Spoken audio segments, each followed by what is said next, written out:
Villupuram power house பகுதியில் சுமார் 75 ஆண்டுகளுக்கு மேலிருந்த முத்துமாரியம்மன் கோவில் சர்ச்சை அமைச்சர் பொன்முடியின் தூண்டுதலின் பேரிலேயே இடிக்கப்பட்டதாக மக்கள் கண்டனம் தெரிவித்திருக்கின்றனர். இந்த கோவில் உள்ள இடம் தனியார் நிறுவனத்திற்கு சொந்தமானது என வழக்கு தொடரப்பட்டு நீதிமன்ற உத்தரவின் பேரில் கோவிலை இடிக்க உத்தரவு பெறப்பட்டது. இந்த நிலையில் காவல்துறையினரின் பாதுகாப்புடன் கோவிலை இடிக்கும் பணியில் நகராட்சி அதிகாரிகள் ஈடுபட்டனர்.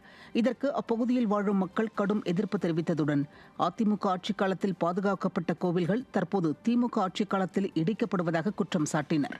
மேலும் சர்ச்சை அமைச்சர் பொன்முடி மற்றும் திமுக எம்எல்ஏவின் தூண்டுதலின் பேரிலேயே கோவில் இடிக்கப்படுவதாகவும் அவர்கள் காட்டமாக சாடினர்.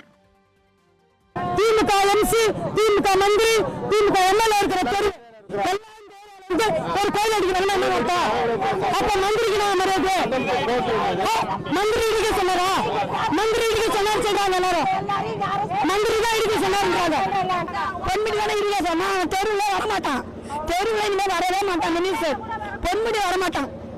நாங்களும் பக்கம் திமுக தாங்க. இனிமே பொன்முடிக்கு இங்க பக்கம் வேலையே கிடையாது. அவனை நம்பி நாங்க அழிஞ்சதெல்லாம் போதும். இது லட்சுமணன் வரக்கூடாது. எங்களுக்கு தெரியவே வேணாம்.